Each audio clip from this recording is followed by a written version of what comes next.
भात आपण पाहताय न्यूज 18 लोकमत. आपल्या सगळ्यांचं स्वागत. मी मिलिंद भागवत आणि आता बातमी आहे नेत्यांच्या दौऱ्याची. सलग तिसऱ्या दिवशी राज्यभरातल्या विविध नेत्यांचे पूरग्रस्त भागातले दौरे सुरूच आहेत. आजचा दिवस सुद्धा या सगळ्या भागात दौऱ्यांचा दिवस असणार आहे, कारण आज राज्याचे उपमुख्यमंत्री अजित पवार हे कोल्हापूरच्या दौऱ्यावर असणार आहेत.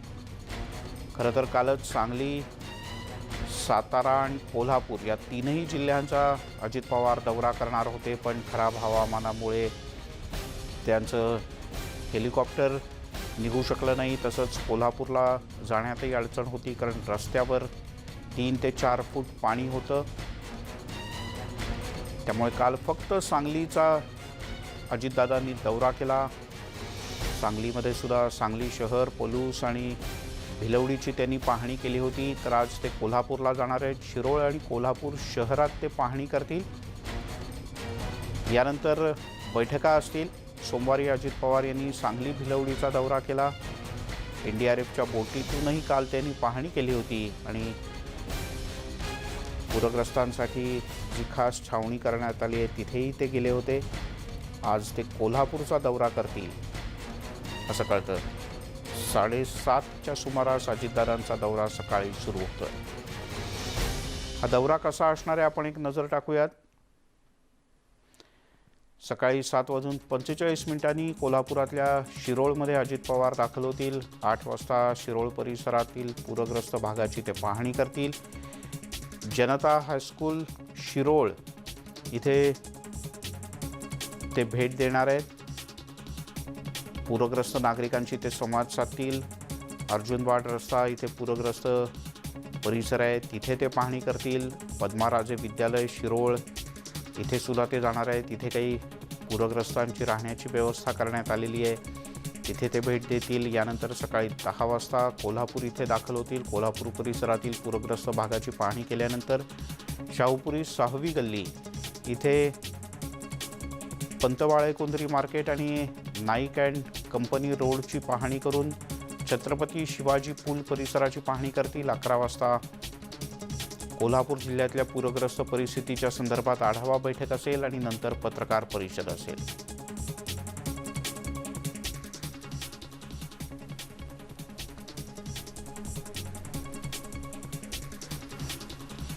आणि आपण अधिक माहिती घेऊयात. संदीप राजगोळकर आपले प्रतिनिधी आपल्यासोबत आहेत.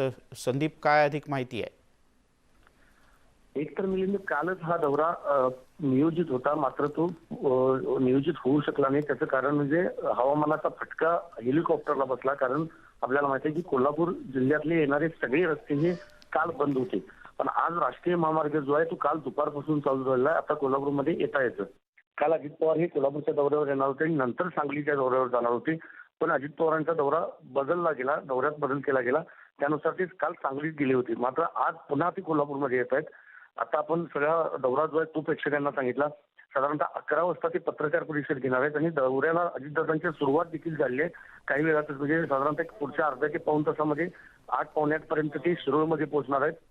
तिथल्या काही नागरिकांशी ते चर्चा करतील, पूरग्रस्तांशी संवाद साधतील आणि त्यानंतर ते परत कोल्हापूरकडे रवाना होणार आहे. इथल्या पूरस्थितीची पाहणी केल्यानंतर आढावा बैठक होईल. त्या बैठकीला जिल्हाधिकारी, जिल्हा परिषदेचे CEO असतील, महापालिकेचे आयुक्त असतील, जिल्हा पोलीस प्रमुख असतील, हे सगळे अधिकारी त्या ठिकाणी उपस्थित असणार आहेत. आणि एकंदरीत किती नुकसान झालंय, काय परिस्थिती आहे, कारण सध्या पूर ओसरत चाललेला आहे, मात्र नुकसान प्रचंड मोठ्या प्रमाणामध्ये झालेलं आहे, त्याचा सगळा ते आढावा घेतला. नंतर पत्रकार परिषद घेणार आहेत. एक तर काल त्यांनी सांगलीमध्ये पत्रकार परिषद घेतली, मात्र ठोस असं काय निधी किंवा जी काही मागणी आहे पूरग्रस्तांची त्याबाबत राज्य सरकारकडून अद्याप कुठली घोषणा करण्यात आलेली नाही. त्यामुळे आज कोल्हापूरमध्ये ते काही घोषणा करतात का याकडे सगळ्यांचं लक्ष असणार आहे.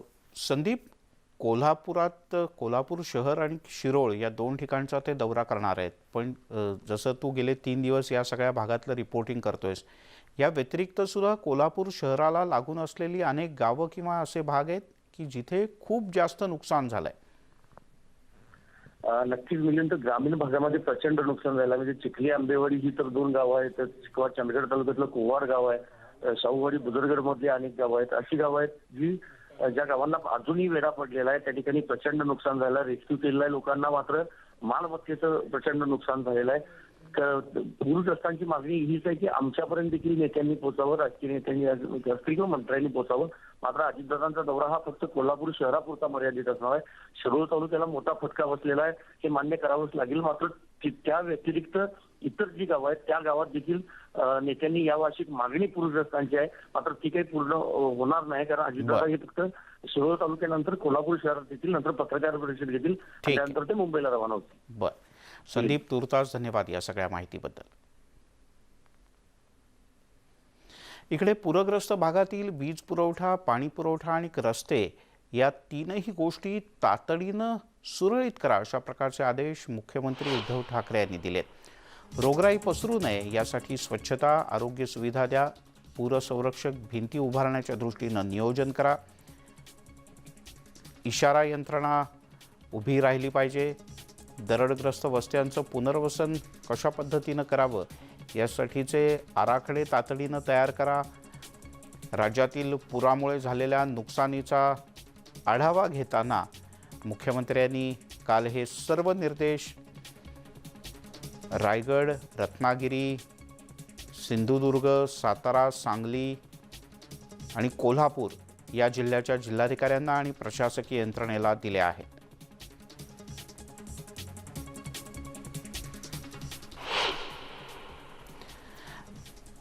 दरम्यान साथीचे आजार पसरू नयेत यासाठी आरोग्य विभागाच्या टीम रवाना केल्याची माहिती आरोग्यमंत्री राजेश टोपे यांनी दिली. आम्ही आमच्या आरोग्य विभागाच्या टीम्स तयार करण्यात आलेल्या आहेत. त्या आरोग्य विभागाच्या टीम्स या सगळ्या पूर ओसरल्यानंतर होणाऱ्या ज्या काही रोगराईची संभावना असते त्या अनुषंगाने काळजी घेण्याचं, प्रिव्हेन्शन करण्याचं काम ते करतील. आणि मला विश्वास आहे की जो डायरिया, कॉलेरा, मुख्यतः टायफॉईड अशा स्वरूपाचे काही जे साथीचे रोग आहेत ते पसरू शकतात, म्हणून त्याची प्रतिबंधात्मक उपाययोजना ही आरोग्य विभागाकडून केली जाते. वळूयात पुढच्या बातमीकडे. महाराष्ट्रामध्ये झालेल्या अतिवृष्टीतील नुकसानग्रस्तांना मदत करताना मुंबईतल्या नुकसानग्रस्तांना मदत करायला विसरू नका, अन्यथा मुंबई भाजप तीव्र आंदोलन करेल असा इशारा भारतीय जनता पक्षाचे आमदार अतुल भातखळकर यांनी दिला. महाराष्ट्रामध्ये झालेल्या अतिवृष्टीमुळे नुकसान झालेल्यांना विनानिकष मदत करणार असल्याची घोषणा मुख्यमंत्री उद्धव ठाकरे यांनी केली आहे. यामुळे नुकसानग्रस्त मुंबईकरांना सुद्धा विनानिकष मदत करा अशी मागणी त्यांनी मुख्यमंत्र्यांकडे केली. गेल्या आठवड्यात झालेल्या अतिवृष्टीमुळे मुंबईत अनेक ठिकाणी घरं कोसळलेत, काही ठिकाणी घरं आणि दुकानांमध्ये पाणी शिरलंय आणि त्यांचं मोठं नुकसान झालंय. यामुळे मुंबईकरांना सुद्धा सरकारनं मदत केली पाहिजे असं भातखळकर यांचं म्हणणं आहे. मुंबईला यातून विसरू नकात, वगळू नकात, एवढीच मुंबई भारतीय जनता पार्टीची मागणी आहे. कारण मुंबईमध्ये सुद्धा पाणी अफाट भरलं, 26 जुलैसारखं भरलं. चाळकरी, झोपडपट्टीधारक, त्या ठिकाणचे व्यापारी, मध्यमवर्गीय यांचं लाखो नाही कोट्यावधी रुपयांचं नुकसान या पावसामुळे झालंय. त्यामुळे मुंबईतल्या सर्वसामान्य माणसाला सुद्धा ही मदत मिळाली पाहिजे, ही पुन्हा एकदा मागणी आम्ही करून देतो. आणि राज्याचं पॅकेज घोषित करत असताना मुंबईला त्यातून वगळलं तर भारतीय जनता पार्टी आंदोलन करेल. पूरग्रस्तांना तातडीनं 10,000 रुपयांची मदत तर 5,000 रुपयांपर्यंतचं धान्य देण्यात येईल. प्राथमिक स्तरावर मदत देण्याचे तातडीचे आदेश मदत आणि पुनर्वसन मंत्री विजय वडेट्टीवार यांनी दिले आहेत.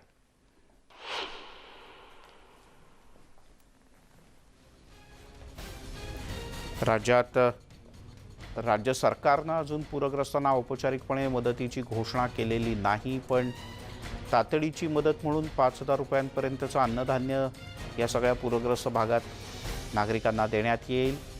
म्हणजे साधारण पुढचा महिना ते 1.5 महिना पुरेल एवढं अन्नधान्य. तर यासोबतच 10,000 रुपयांची रोख स्वरूपातली रक्कम करण्याचा सुद्धा निर्णय राज्य सरकारनं घेतला आहे.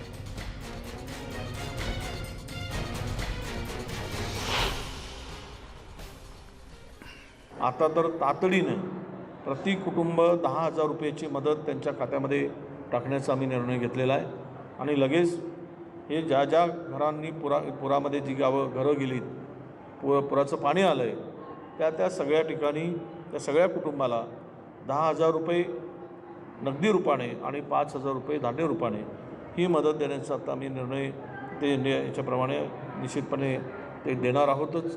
त्याबरोबर पूर्णतः घर पडलं असेल त्याला ती मदत जी मागच्या वेळी देय होती ती देणार. इकडे तळीये गावावर दरड कोसळल्यानंतर प्रवीण तरेकर यांनी या गावाला भेट दिली. इथून परतल्यानंतर त्यांनी काल पुन्हा एकदा जे रुग्णालयात जाऊन तिथे उपचार घेत असलेल्या जखमींची विचारपूस केली. यावेळेला त्यांनी जखमींना दिलासा देण्याची गरज असल्याचं मत मांडलं. कारण आज ते बेडवर असताना पण त्यांच्या भविष्याची चिंता त्यांना आहे की आम्ही गेल्यावर राहणार कुठे, आमचे कपडे नाहीत, आम्ही खाणार काय. आणि इथे आल्यामुळे त्याची गंभीरता मला कळून आली.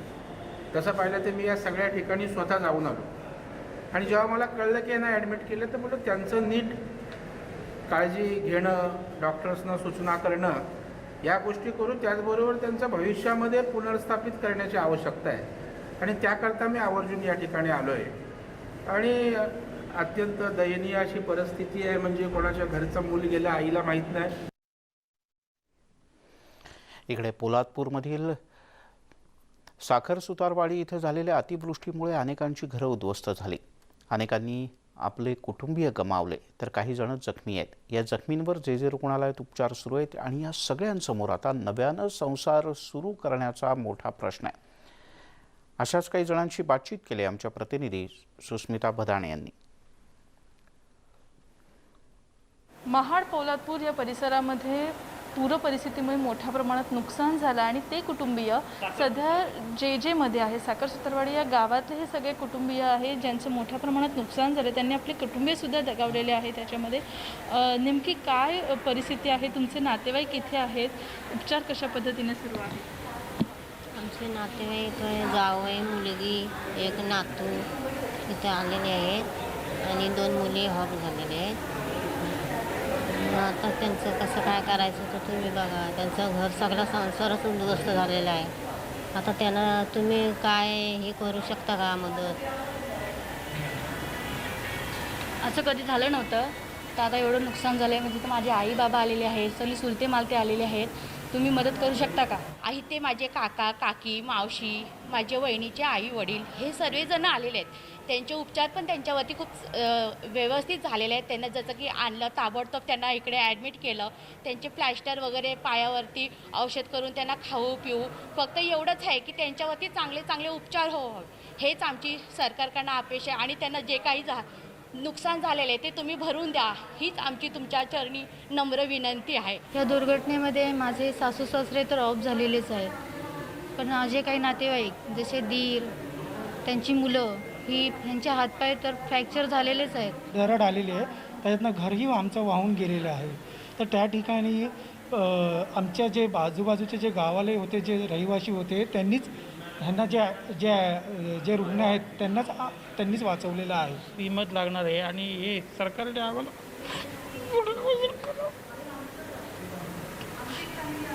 सरकारने लवकरात लवकर मदत करावी. लवकर मदत करून पुनर्वसन कसं होईल त्याच्यासाठी खूप चांगले प्रयत्न करावेत ही आमची सरकारकडून अपेक्षा आहे. खरं तर डोळ्यासमोर संसार उद्ध्वस्त जाणार, भावनिक होणं हे स्वाभाविक आहे. परंतु अशा अनेक बांधवांना गरज आहे ती मदतीची, आपल्या सगळ्यांच्या सहकार्याची. व्हिडिओ जर्नलिस्ट अरुण पेडणेकरसह सुस्मिता भदाणे पाटील, न्यूज 18 लोकमत, मुंबई. त्यामुळे जे रुग्णालयात दाखल झालेले हे सगळेजण वाचले, ज्यांच्यावर उपचार करण्यात येत आहेत, पण काही जण वाचूच नाही शकले. आणि आत्ता ज्यांच्यावर उपचार करण्यात येत आहेत ते दुहेरी चिंतेत आहेत. एकतर त्यांचं घर पूर्णपणे गेलं आहे, घरातलं सामान तर कुठे होतं असं म्हणण्याची वेळ आली आहे, कारण सगळीच्या सगळी घरं ही काढली गेली आहेत. तर त्यांनी आपले काही नातेवाईक मात्र गमावलेत. गावात बाजूला राहणारे शेजारी, काही सगळे सोयरे, गणगोत हे मात्र या सगळ्यांनी गमावलेत आणि त्याचं दुःख या साखर सुतारवाडीच्या नागरिकांना मोठ्या प्रमाणात आहे. तिकडे तिवरे गावाला मुसळधार पावसाचा जोरदार तडाखा बसला. गावात तब्बल 6 ठिकाणी भूस्खलन झालं आणि या भूस्खलनामुळे गावकऱ्यांमध्ये प्रचंड भीतीचं वातावरण आहे. पुराच्या पाण्यात अख्खा पूलच्या पूल वाहून गेला आणि त्याची ही एक्सक्लुझिव्ह दृश्य तुम्ही न्यूज 18 लोकमतवर पाहताय. स्वप्नील घाग आपले प्रतिनिधी आपल्यासोबत आहेत. स्वप्नील, हे ही दृश्य आणखीन भयानक आहेत. हो मिलिंद, कारण सह्याद्री पट्ट्यामध्ये इतका मुसळधार पाऊस झाला होता, त्याचं संपूर्ण पाणी हे पायथ्यालगत असलेल्या गावांमध्ये मोठ्या प्रमाणात शिरलं आणि त्याचा फटका इथल्या छोटे छोटे पूल आहेत त्यांना बसलेला आहे. जे गावांना जोडणारे पूल आहेत ते अनेक पूल या पाण्यामध्ये वाहून गेलेले आहेत.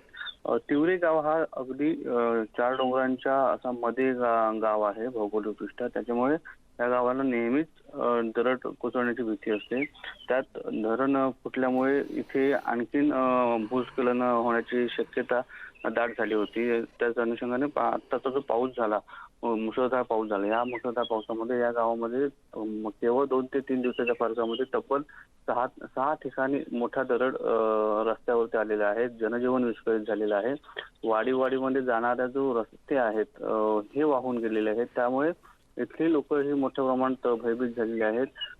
100 घरांना जवळपास या एका डोंगराचा मोठा धोका निर्माण झालेला आहे. कारण डोंगराच्या वरच्या साईडला मोठ्या प्रमाणात तडा गेल्यामुळे हा डोंगर केव्हाही कोसळण्याची भीती निर्माण झालेली आहे. हे सगळं लक्षात घेऊन प्रशासनाने इथल्या लोकांच्या तात्पुरत्या स्वरूपात इथल्या एका मंदिरामध्ये स्थलांतर केलं होतं. मात्र लोकांची संख्या इतकी आहे की तिथे त्यांची सोय व्यवस्थित होऊ शकत नाही. त्यामुळे पावसाचा अंदाज घेऊन ज्या वेळेला पाऊस असेल त्यावेळेला तिथली लोक जी आहेत ती मंदिरामध्ये येतात. मात्र एरवी पाऊस नसेल तेव्हा आपण पुन्हा घरामध्ये जातात. ही खूप मोठी चिंतेची गोष्ट आहे. कारण डोंगराच्या ज्या तळा आहेत ह्या वाढत चाललेल्या आहेत. त्याच्यामुळे इथल्या लोकांच्या सुरक्षेचा मोठा प्रश्न निर्माण झालेला आहे. दुसरी गोष्ट अशी आहे की प्रशासनाला या ठिकाणी पोहोचण्यासाठी मोठी अडचण होते. याचं कारण असं आहे की इथल्या ज्या 10-12 गावांमध्ये जाणारे रस्ते आहेत हे अनेक ठिकाणी खचलेले आहेत. काही पूल वाहून गेल्यामुळे संपर्क तुटलेला आहे. त्याच्यामुळे या गावांमध्ये पोहोचताना देखील प्रशासनाला मोठी कसरत करावी लागते. आपल्याला मिळालेल्या माहितीनुसार काल संध्याकाळी चिपळूणचे तहसीलदार त्या ठिकाणी भेट देण्यासाठी गेले होते असं कळतंय. त्याच्यामुळे पुढील काय कारवाई होते हे पाहणं महत्त्वाचं आहे. खरं आहे स्वप्नील, ही दृश्य बघितलं की खरंच अंगावर काटा येतो. म्हणजे इथे रस्ता होता असं सांगायची वेळ इथल्या ग्रामस्थांवर आलेली आहे. तिवरे कडचा हा आता जी आपण दृश्य पाहतोय ना, तो रस्ता बघितला की लक्षात येतं की इथे रस्ता होता असंच म्हणावं लागेल. अख्खा रस्ता खरडून गेला आहे. त्याचा जो मूळ भराव घातलेला असतो मोठ्या दगडांचा त्याच्या सकट, आणि आता इथे पूल तर म्हणजे हा पूल तर 100% नव्यानंच बांधावा लागेल अशी या तिवरे गावाला जाणाऱ्या रस्त्याची स्थिती आहे. स्वप्नील, तुर्तास धन्यवाद.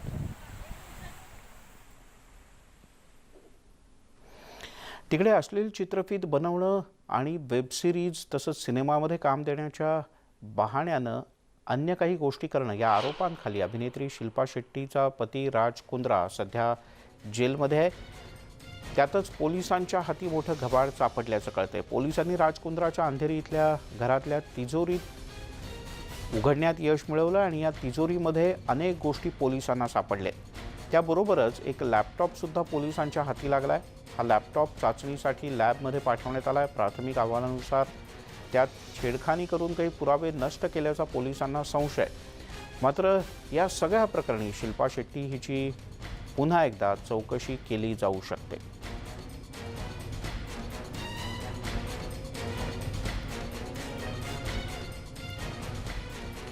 राज कुंद्रा याचं हे प्रकरण आणखीन मोठं होणार असं दिसतंय. कारण तिजोरीमध्ये काही दस्तऐवज सापडलेले आहेत, काही लॅपटॉप सापडला आहे आणि अन्य काही गोष्टी सापडलेल्या आहेत आणि पोलीस या सगळ्याची कसून चौकशी करत आहे.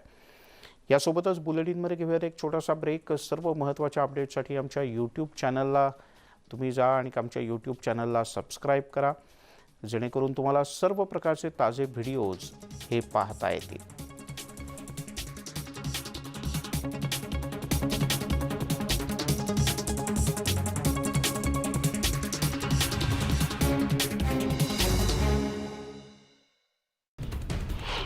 स्पेनमधली बातमी. कोरोना रुग्णसंख्येत वाढ झाल्यानं लसीकरणासाठी गर्दी वाढली आहे. गेल्या सोमवारी केवळ एका दिवसात 61,000 रुग्ण आढळले. गेल्या 6 महिन्यातली ही सर्वाधिक वाढ आहे. सुरुवातीला मंदावलेला लसीकरणाचा वेग आता स्पेनमध्ये वाढतोय. मागणी वाढल्यानं लसींचा साठा अजिबात वाया जाणार नाही, तर लससाठा उपलब्ध होईल त्याप्रमाणे वापर होत जाईल, अशी माहिती लसीकरणाचे प्रमुख जोन कास्ट्रिलो यांनी दिली. इटलीमध्ये 6 ऑगस्टपासून लसीकरण झालंय किंवा नाही हे नमूद असलेला ग्रीन पास बाळगावा लागेल असं पंतप्रधान मारिओ दागरी यांनी जाहीर केलंय आणि हा पास जिम, संग्रहालय, थिएटर्स, रेस्टॉरंट्समध्ये प्रवेशासाठी आवश्यक केला जातोय. पण इटलीच्या विविध शहरात या निर्णयाचा निषेध करण्यासाठी नागरिक रस्त्यावर उतरलेत. पुन्हा लॉकडाऊन लावून अर्थव्यवस्था धोक्यात घालण्यापेक्षा हा पर्याय अंमलात आणण्याचा सरकारचा विचार आहे. कोलंबियात डेल्टा व्हेरियंटचा पहिला रुग्ण सापडल्याची माहिती अध्यक्ष इवान ड्यूक यांनी दिली. कॅली शहरामध्ये हा रुग्ण आढळला. तो नुकताच अमेरिकेहून परतलाय. कोलंबियामध्ये सध्या कोरोना रुग्ण आढळले असले तरी नागरिकांनी ते प्रमाण जरी कमी असलं तरी कोरोना प्रतिबंधक नियमांचं पालन करणं गरजेचं आहे. तसंच लसीकरण करून घ्यायचं आवाहनही त्यांनी केलंय. लसीकरण न झालेल्या भागात डेल्टा व्हेरियंटचा संसर्ग वेगानं होऊ शकतो अशी चिंता आरोग्य अधिकाऱ्यांना भेडसावतीये. कोलंबियाच्या 21.63% नागरिकांचं आत्तापर्यंत पूर्ण लसीकरण झालंय. भारतात सापडलेल्या डेल्टा व्हेरियंटचा प्रसार आत्तापर्यंत 100 देशांपर्यंत पोहोचलाय. फ्रान्समध्ये येलो वेस्ट चळवळीतले कार्यकर्ते, सामाजिक हक्कांसाठीचे देखील कार्यकर्ते अशा एकूण 1,60,000 जण आंदोलनात सहभागी झाले. रेस्टॉरंटमध्ये जाण्यासाठी आवश्यक स्पेशल कोरोना व्हायरस पास आणि आरोग्य कर्मचाऱ्यांच्या लसीकरणाबद्दलच्या विधेयकाविरोधात ही निदर्शनं सुरूच राहिली. इटलीमध्ये देखील अशाच प्रकारे आंदोलनं करण्यात आली. यावेळी आंदोलकांना पांगवण्यासाठी पोलिसांना अश्रुधुराचा वापरही करावा लागला. इस्रायलचे पंतप्रधान नफ्ताली बेनेट यांच्या घराबाहेर इस्रायली नागरिकांनी निदर्शनं केली. पंतप्रधानांनी केलेल्या लसीकरणाच्या आवाहनाचा त्यांनी विरोध केला. लसीकरण न झालेल्या नागरिकांना सार्वजनिक कार्यक्रमाला हजर राहण्याची परवानगी नाही असं पंतप्रधानांनी स्पष्ट केलं आणि त्यानंतर अशा आंदोलनांनी जोर धरला. ज्या अमेरिकन नागरिकांनी अजूनही लस घेतलेली नाही ते लस घेण्याबद्दल साशंका आहेत असं एका सर्वेक्षणातून पुढे आलंय. लसीकरण डेल्टावर कितपत प्रभावी ठरू शकेल अशी शंका अनेकांच्या मनात आहे. त्यामुळे संसर्ग जास्त असूनही लसीकरणासाठी नागरिकांना प्रवृत्त करणं हे खूप मोठं आव्हान आता आरोग्य कर्मचाऱ्यांसमोर आहे. लसीकरण न केलेल्या 35% नागरिकांना आपण कदाचित लस घेणार नाही असं त्यांनी सांगितलंय. तसंच 45% नागरिकांनी आपण लस घेणारच नाही असंही त्यांचं मत आहे. केवळ 3% नागरिकांनी आपण लस घेणार असल्याचं सांगितलंय. एका संस्थेच्या वतीनं हे सर्वेक्षण करण्यात आलं.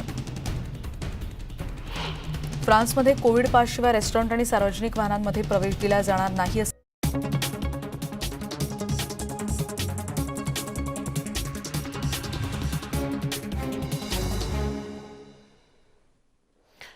ब्रेकनंतर आपल्या सगळ्यांचं पुन्हा एकदा स्वागत. कोरोनामुळे अनेक महिन्यांपासून मंदिरं बंद आहेत. मात्र आता मुंबईतील सिद्धिविनायकाचं मंदिर इथे भाविकांना दर्शन घेता येणार आहे. आता आपल्या लाडक्या बाप्पाचं दर्शन एका क्लिकवर तुम्ही घेऊ शकता. फेसबुक किंवा मोबाईल ॲपवर 24 तास तुम्हाला सिद्धिविनायकाचं दर्शन घेता येईल अशी माहिती मंदिर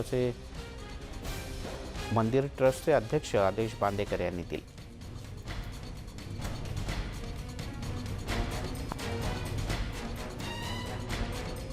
मंदिराच्या गाभाऱ्यातून 27 जुलै पहाटे रात्री 12:20 दर्शनाला सुरुवात होणार आहे. महापूजा, त्यानंतर 3:30 वाजता महाआरती आणि सकाळी 8:30 वाजता गणेश याग सिद्धिविनायक गणपती मंदिर न्यासामध्ये सर्व गुरुजींच्या उपस्थितीत संपन्न होणार आहे. आपणा सर्वांना विनंती आहे की सिद्धिविनायक गणपती मंदिर न्यासाचं जे अधिकृत फेसबुक पेज आहे त्यावरून आपण घरात राहून सुरक्षित वातावरणात थेट गाभाऱ्यातलं दर्शन घेऊ शकणार आहात. यासोबतच या बुलेटिनमध्ये इथेच थांबूयात. सर्व प्रकारच्या ताज्या अपडेटसाठी news18lokmat.com या आमच्या वेबसाईटला लॉग ऑन करा. फेसबुक आणि ट्विटरवर आम्हाला फॉलो करा.